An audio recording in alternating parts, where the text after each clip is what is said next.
Hello दोस्तों, स्वागत है आपका IQ स्मार्ट पे। तो आज है 14 फरवरी, यानी कि आज है वैलेंटाइंस डे। और ये वैलेंटाइंस डे किन किन लोगों के लिए खास है ये तो आप जानते ही हैं। अब ये वैलेंटाइंस डे में जो लड़के गलतियां करते हैं इसके बारे में मैं थोड़ी बहुत आज की इस वीडियो में बात करने वाला हूं। खैर, आज मैं आया हूं अपनी मन की बात आप सबसे शेयर करने के लिए।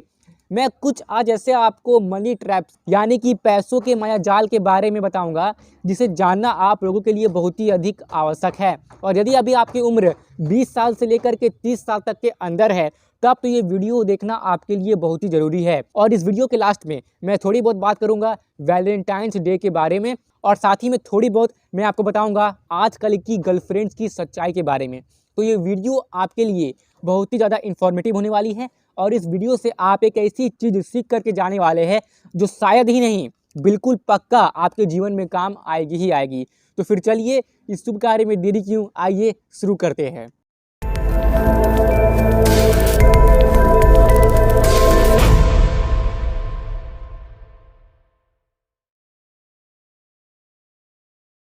तो अब हम ये जानते हैं कि वो कौन सी मनी ट्रैप है यानी कि पैसों का मायाजाल है जिसमें अक्सर 20 से 30 साल के युवा फंस जाते हैं। और वो इस मनी ट्रैप में ऐसे फंसते हैं जिनकी सज़ा उन्हें 60 साल तक की उम्र तक भी भुगतनी पड़ती है।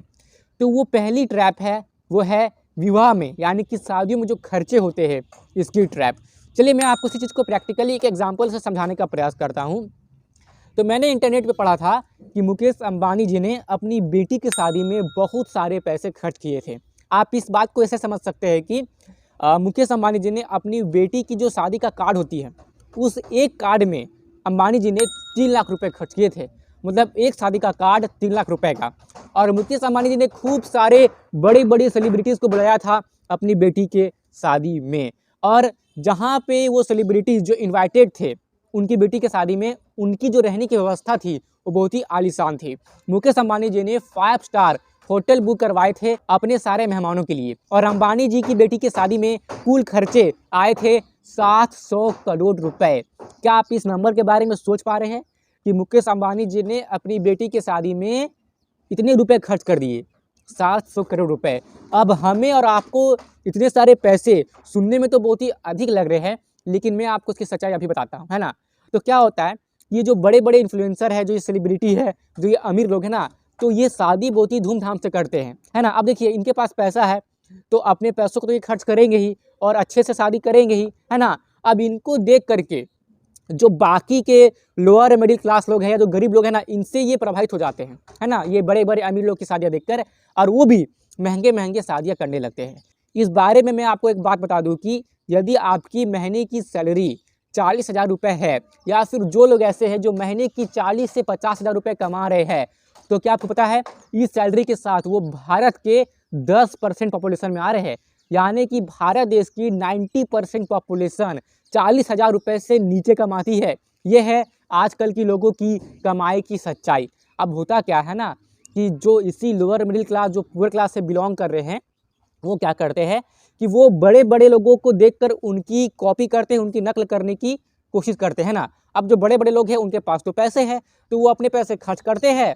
अब इस पैसे से वो दिखावा भी करे, उनकी मर्जी, लेकिन फंसते तो ये मिडिल क्लास के लोग। यानी कि भारत की 90% पॉपुलेशन इन लोगों से प्रभावित होकर, मतलब अनदेखा होकर के अपने पैसे खर्च करते हैं और बाद में पछताते हैं, यानी कि आर्थिक दृष्टि से संघर्ष करते हैं। जैसे कि मुकेश अंबानी जी ने अपनी बेटी की शादी में 700 करोड़ रुपए खर्च किए। अब इतने पैसे जो खर्च हुए उनके, ये उनकी पूरी संपत्ति का केवल 0.2% है। आप इस चीज़ को भी देखिए। आप ये मत देखिए कि मुकेश अंबानी जी ने तो 700 करोड़ रुपए अपनी बेटी की शादी में खर्च किए हैं, तो क्या हम अपनी बेटी की शादी में 1 करोड़ रुपए भी खर्च नहीं कर सकते? हम तो करेंगे।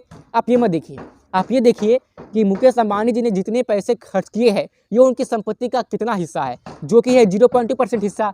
लेकिन मैं क्या देख रहा हूँ कि भारत के जो अधिकतर लोग हैं वो क्या करते हैं कि शादियों में अपनी संपत्ति का 50% तक भी खर्च कर देते हैं, क्योंकि वो ये सोचते हैं कि हम जितने पैसे लगाकर शादियों में खर्च करेंगे इससे क्या होगा कि हमारी शादी पूरी आलीशान रहेगी। हम जिस एरिया में रहते हैं उस एरिया में सबसे अधिक धूमधाम से हमारे बेटे की या फिर हमारी बेटी की शादी होनी चाहिए। अब मैं यहाँ पर आपको इस चीज़ के लिए मना नहीं कर रहा हूँ कि आप अपने बेटे या बेटी की शादी धूमधाम से मत कीजिए। आपको जैसे शादी करना है, आपको जैसे खर्च करना है, आप वैसे खर्च कीजिए।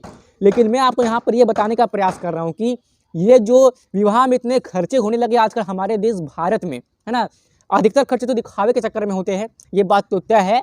तो आप ये देखिए कि आप कितने पैसे खर्च कर रहे हैं अपने। देखिए पैसा आपका है, मेहनत आपने किया है अपने पैसे को कमाने के लिए, और पैसे कमाने के लिए कितनी मेहनत करनी पड़ती है इसका अंदाज़ा है मुझे। मैं समझ सकता हूँ कि कितने मेहनत से पैसे आते हैं, ना जाने कितने ही खून पसीने की कमाई होती है जो पैसे आपके पास आते हैं, और वो पैसे में से पूरा 50% पैसा आपकी संपत्ति का आप शादी में खर्च कर दे रहे हैं।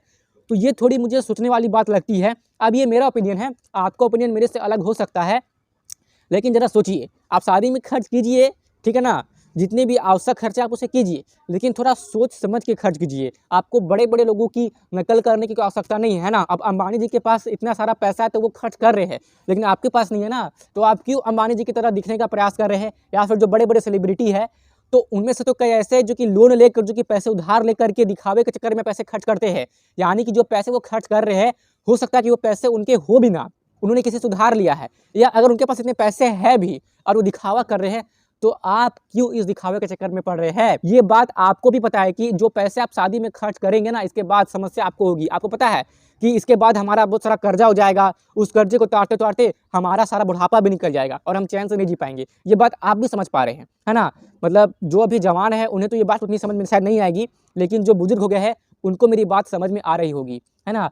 तो थोड़ा इस बात पर ध्यान लगाइए, है ना, कि जो बड़े लोग अपनी शादियों में इतने पैसे खर्च करते हैं वो उनकी पूरी संपत्ति का 1 या 2% होता है, लेकिन आप क्या करते हैं, अपनी संपत्ति का 40, 50, 60% तक भी शादियों में खर्च कर दे रहे हैं। तो इतना खर्च करने की क्या ही आवश्यकता है? हालांकि आपको जैसे मन आप पैसे खर्च कीजिए, ये आपकी मर्जी है, लेकिन थोड़ा सोच समझ के खर्च कीजिए, ठीक है ना। अब जो अगली मनी ट्रैप है वो ये है कि लग्जरी ट्रैप। अब इसके बारे में मैं आपको कुछ किस्सा सुनाता हूँ, है ना। मैंने क्या सुना था कि एक लड़के ने रात को अपना कमरा बंद किया, है ना, अकेले खुद को कमरे में बंद कर लिया।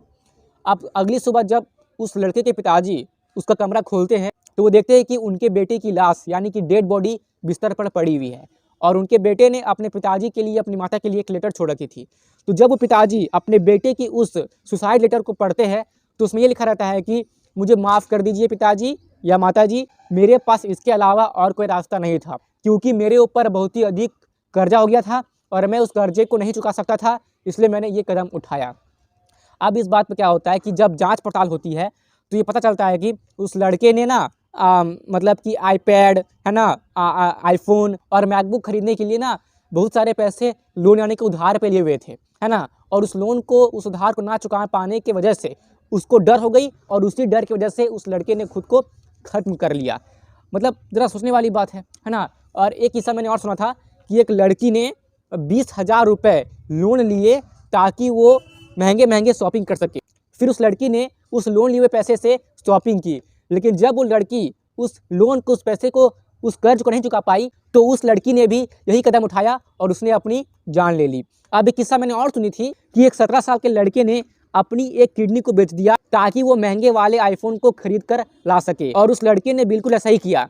अपनी एक किडनी बेच करके जो पैसे उसे मिले उस पैसे से उसने महंगी वाली चमचमाती आईफोन खरीद ली। और फिर बाद में जब उससे पूछा गया कि उस लड़के ने ऐसी बेवकूफ़ी वाली काम क्यों की, तो उस लड़के ने ये जवाब दिया, अब ये 2-2 किडनी लेकर के मैं क्या ही करूँगा, इंसान तो एक किडनी पर भी जिंदा रह सकता है ना। और वैसे भी सोसाइटी में अपने स्टेटस को मेंटेन करने के लिए थोड़ी बहुत तो कुर्बानी करनी पड़ती है, इसलिए मैंने अपनी किडनी बेच दी और मैंने ये लग्जरी आईफोन खरीद लिया। अब ऐसे बेवकूफ़ों को क्या ही कहना, लेकिन मैं क्या करूं, ऐसे खर्चे आजकल भारत देश में भी होने लगे हैं। और पहले वाले 2 केस जो मैंने आपको बताया ये भारत देश के ही केस थी, ठीक है ना। ये जो लग्जरी ट्रैप है आजकल लोगों में बहुत ही ज़्यादा फैलने लगा है।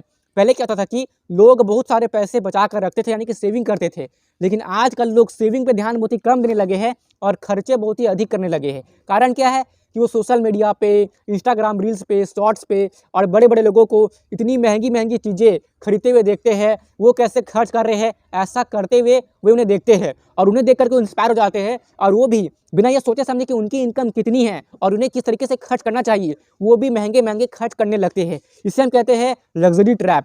और इसी लग्जरी ट्रैप के चक्कर में फंस करके जो आजकल के यूथ है ना, यानी कि 20 से 30 साल के अंदर के लोग ये अंधाधुन पैसे खर्च कर रहे हैं और इन्हें इस बात का अंदाजा भी नहीं है कि ये खर्च किए गए पैसे आगे चलकर इनके लिए कितनी बड़ी समस्या बनने वाली है, जिसका दंड ये अपनी उम्र के 60 साल या तक की बुढ़ापे तक भी भुगत सकते हैं। यानी कि मेरे कहने का ये मतलब है कि इनके जेब में तो होते हैं केवल 50 रुपए ही, लेकिन ये खर्चे करते हैं 100 रुपए वाले, 150 रुपए वाले। अब इसी चीज को लेकर के तीसरी मनी ट्रैप होती है, वो होती है क्रेडिट कार्ड। मैं आपको क्या ही बोलूं, आजकल क्रेडिट कार्ड की सेलिंग हमारे देश भारत में बहुत ही अधिक होने लगी है। आजकल लोगों को लुभाने के लिए उन्हें तरह तरह के बैंक क्रेडिट कार्ड के ऑफर दे रही है। बैंक कह रही है कि आप हमारे क्रेडिट कार्ड को ले लीजिए, इससे आपको अमेजोन वोचर मिल जाएगी, आप अपने बड़े बड़े खर्चे को EMI पे कन्वर्ट कर सकते हैं, आपको इतने पॉइंट्स मिलेंगे, आपको इतने रुपए की छूट मिलेगी। ये सब कह करके बैंक्स लोगों को लुभाने के चक्कर में है और उन्हें काफ़ी सारे क्रेडिट कार्ड बेच रही है। अब उसी क्रेडिट कार्ड के चक्कर में जो आजकल के यूथ है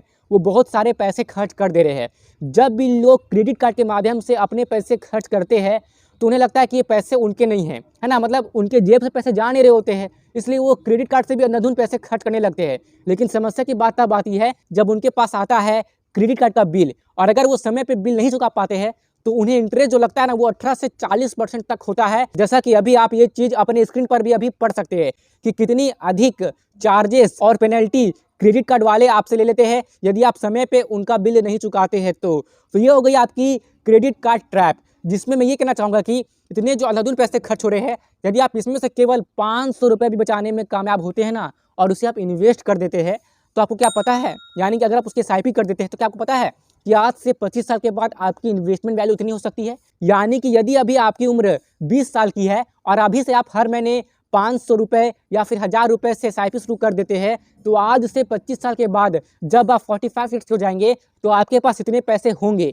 ये होगी आपकी इन्वेस्टमेंट वैल्यू आज से 25 साल के बाद। तो इस समय अपने पैसे खर्च करने पे थोड़ी सी कंट्रोल रखिए और सोच समझ कर ही पैसे खर्च कीजिए। लेकिन यहाँ पे सबसे अधिक पैसे खर्च आजकल कहाँ हो रहे हैं, चलिए तो अब मैं आपको बताता हूँ चौथी मनी ट्रैप यानी कि गर्लफ्रेंड्स। तो जैसा कि आज है 14 फरवरी यानी कि वैलेंटाइंस डे।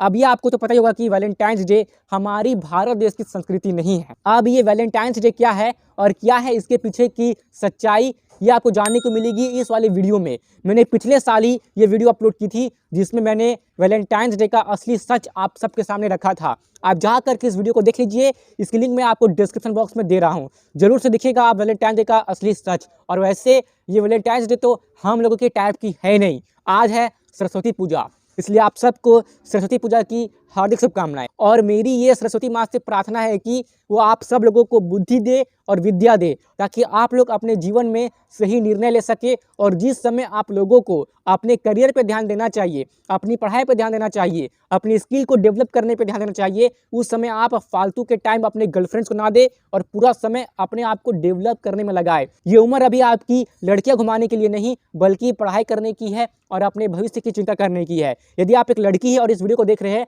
तो कृपया करके इस बात को समझिए, है ना, बॉयफ्रेंड के साथ घूमने का फ्यूचर में बहुत आपको समय मिलेगा, लेकिन इस समय में अभी आप अपने करियर पे ध्यान दीजिए। ये सब फालतू की चीज़ें टाइम वेस्ट वगैरह मत कीजिए, है ना। मतलब ये जो है ना बॉयफ्रेंड गर्लफ्रेंड जो ट्रेंड चला हुआ है अभी कि ना, अभी के लाइफ में तो एक टीनेजर के पास और एक 20-21 साल के लड़के लड़कियों के पास एक गर्लफ्रेंड बॉयफ्रेंड होना ही चाहिए, ये मैंडेटरी हो गया है।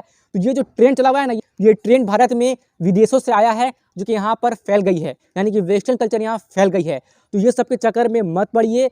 इस बात का आपको अंदाज़ा तब होगा जब आप 30-32 साल के हो जाएंगे तो आपको लगेगा कि मैंने अपने 20 से 21 साल की उम्र में बहुत ज़्यादा टाइम वेस्ट किया, काश मैंने उस समय ये सब काम कर लिया होता तो आज मेरी लाइफ कुछ और ही होती। और रही बात मैच्योर रिलेशनशिप की, तो किसी भी रिलेशनशिप को मैच्योर तभी माना जा सकता है जब रिलेशनशिप एक अच्छी खासी उम्र में बने। यानी कि यदि आपकी रिलेशनशिप 25, 26 यानी कि 27, 28 साल के अंदर होती है और उस समय आप कमाने लगते हैं, आप अच्छे से पढ़ लिख चुके होते हैं और आप कहीं पे अच्छी वाली रिप्यूटेड यानी कि सम्मानित वाले काम कर रहे होते हैं और आपको ये पता होता है कि भविष्य में मुझे क्या करना है। यानी कि जब आप एक दूसरे को अच्छे से समझने लगते हैं और आप एक दूसरे का साथ देते हैं ताकि आप दोनों मिल करके अपने जीवन में आगे बढ़ सके और आप अच्छे से अपने लिए फैमिली प्लानिंग करते हैं, तो ऐसे रिलेशनशिप को हम कहते हैं कि ये मैच्योर वाली रिलेशनशिप है। लेकिन अभी जो 18, 19, 20, 21 साल में जो भी रिलेशनशिप बनते हैं बॉयफ्रेंड या गर्लफ्रेंड वाली, तो ये सब जस्ट इनफैक्चुएशन होती है। यानी कि ये एक बस स्त्री पुरुष के प्रति आकर्षण वाला समय होता है और इसी आकर्षण के चक्कर में फंस करके आजकल के काफ़ी सारे कॉलेज के यूथ अपनी ज़िंदगी और अपना समय और अपना पैसा ये सब चीज़ बर्बाद कर लेते हैं। अगर मैं बात करूं लड़कों की ना, तो मैंने देखा है कि ऐसे काफ़ी सारे लड़के हैं, यानी कि मेरे कुछ दोस्त भी ऐसे हैं जो कि अपने दिन के 10, 12, 14 घंटे अपने सो कॉल्ड यानी कि जस्ट वो अट्रैक्शन वाले गर्लफ्रेंड पे लगा दे रहे हैं। उस गर्लफ्रेंड का मोबाइल नंबर तक वो रिचार्ज कर दे रहे हैं, उस गर्लफ्रेंड पे वो अंधाधुंध पैसे खर्च कर रहे हैं। यानी कि जिन माता पिताओं ने अपने बच्चे को बाहर पढ़ने के लिए भेजा है ताकि वो उस पैसे से अपनी पढ़ाई कर सके, अपनी जीविका चला सके, उस पैसे का अधिकतर हिस्सा वो बच्चा क्या करता है कि अपनी सो कॉल्ड अट्रैक्शन वाली गर्लफ्रेंड के ऊपर खर्च कर देता है। वो उसे घुमाने के लिए ले जाता है, वो उसे डेटिंग के लिए ले जाता है, वो उसे फिल्म दिखाने के लिए ले जाता है और इन सब फालतू की चीज़ों पे वो पैसे खर्च कर रहा है। यानी कि आजकल के 20-21 साल के लड़के अपने पैसों का बहुत सारा हिस्सा इन सब चीज़ों पे खर्च कर रहे हैं, जो कि मेरे अनुसार मुझे लगता है कि ये बहुत ही गलत बात है। उस पैसे को आपको खुद को डेवलप करने में लगाना चाहिए, आपको अपने स्किल को अपग्रेड करने में लगाना चाहिए और जो पैसे बच जाते हैं उसे आपको इन्वेस्टिंग में लगाना चाहिए, जिससे कि आपकी फ्यूचर उज्जवल हो सके। लेकिन आजकल जो ये गर्लफ्रेंड ट्रैप चली हुई है ना, ये बहुत ही मतलब खराबी ट्रैप मैं इसको बोलता हूँ, क्योंकि जब किसी की गर्लफ्रेंड की बर्थडे क्या आ गई, वो लड़का क्या करता है कि इतनी एक्सपेंसिव यानी कि महंगी कीमती गिफ्ट उसे देता है कि वो पैसे उस लड़के की 3-4 महीने की कमाई होती है और वो लोन ले करके भी अपने गर्लफ्रेंड को बस दिखावे के चक्कर में देखो मैं तुम्हारे ऊपर खर्च कर सकता हूँ, उतनी महंगी गिफ्ट उसे दे देता है और बाकी के कुछ महीनों के लिए अपने 20s में ही कर्ज में डूब जाता है, जो कि काफ़ी बुरी बात है, ऐसा मुझे लगता है। तो ये थे वो 4 ऐसे मनी ट्रैप्स जिसमें आजकल 20 से 30 साल के युवा बहुत ही जल्दी फंस जा रहे हैं। तो इस बात पे विचार कीजिए। यदि आप एक पिता है या माता है या जो कुछ भी है, तो इस वीडियो को अपने जूनियर को जो कि 18, 19, 20, 21 साल के हैं उन्हें ये जरूर दिखाइए ताकि वो भी सीख सके कि वो कौन सी ट्रैप है जिनसे उन्हें अभी इस समय दूर रहना है और अपने भविष्य की चिंता करनी है। और रही बात रिलेशनशिप की, तो रिलेशनशिप अच्छी तभी बनती है जब आप एक अच्छे खासे अपने विवाह के योग्य हो जाते हैं। तो जब आपकी शादी की उम्र आएगी यानी कि 25, 26, 30 साल, तो उस समय ये सब के बारे में सोचिएगा।